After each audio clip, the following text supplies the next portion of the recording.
Good morning, ladies and gentlemen. As philosophy majors, embedded within our minds that thinking is essential. This repetition is based on the excerpt, The Life of the Mind, the groundbreaking investigation on how we think by Hannah Arendt. In the excerpts, the author asks why do human beings think? To the question, we answer that according to the excerpt, the entire essence of thinking is not merely to propound answers, but to reevaluate our current accepted understanding of concepts. In other words, the excerpt suggests that the true essence of thinking lies in not simply providing answers, but in critically reassessing and questioning our existing understanding of concepts. We say this because, first, human beings need to undergo deeper thinking regarding concepts, not limited to knowing the definition, but reflecting the entire essence. Second, when human beings actively think, they realize that frozen ideas does not always have the accuracy when examined, exposing the rigidity and complexity of abstract concepts. Third, human beings have the desire driven by love in possessing something they don't have. Thinking enables individuals in seeking these positive and desirable concepts. To illustrate the first point, as a kid, I thought love is merely about admiring someone.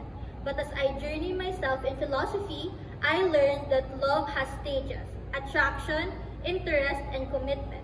That's why I believe we shouldn't stop at definitions. We need to reflect on what ideas really mean in our lives. As for the second point, I always believed that having high grades is the definition of success. I realized that success isn't about just grades. It's about growth, passion, and learning from failure. This made me see that ideas we take for granted aren't always as accurate as they seem. With regards to the third point, many people have witnessed how desire driven by love pushes individuals to seek what they lack. I once admired those who confidently socialize in public, while I struggled with shyness. That desire to improve led me to practice, learn from others, and step out of my comfort zone. This shows how thinking helps us recognize what we truly lack and seek guides us in pursuing it.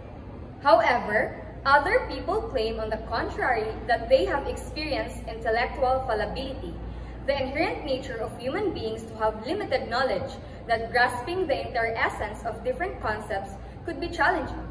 Concerning to the second point, others object that established perceptions of concepts are difficult to abandon, especially if those beliefs were held for long periods of time, that individuals could either acknowledge and reject new propositions considering that not all human beings are open-minded enough.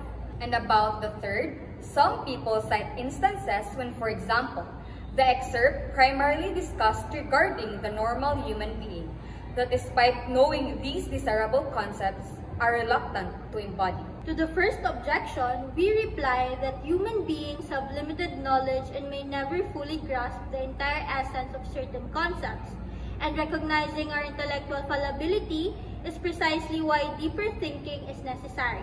As an illustration, take the case of students who always thought that being smart meant memorizing everything for exams, but still struggles despite doing it. Later on, they realize it's not about memorizing, but about understanding concepts deeply and applying them. Thinking more critically helps one get closer to a real understanding. To the second objection, we say that long-held beliefs are difficult to let go, but critical thinking helps us recognize when ideas need to be reassessed. Consider the situation where I believed that making mistakes were a sign of failure. But after learning important lessons from my errors, I understood that mistakes are part of growth. As to the third objection, we assert that thinking allows individuals to recognize what they lack, and over time can motivate them to take steps towards growth. Even if change is slow, the pursuit of these ideals remains a fundamental part of human nature.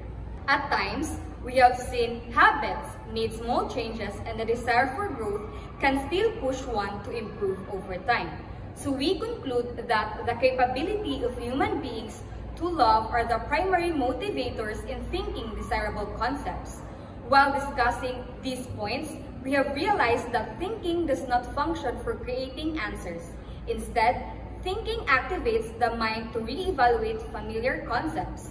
We also come to see that human beings have limitations, that although individuals could think infinitely, yet does not have the capability to think every existing concepts. Lastly, it has become clear to us that thinking is a continuous process that challenges our assumptions and understanding of the world. So starting today, we will strive to think more critically and seek growth by reflecting and open-mindedness. Thank you for listening, and we hope you learned something.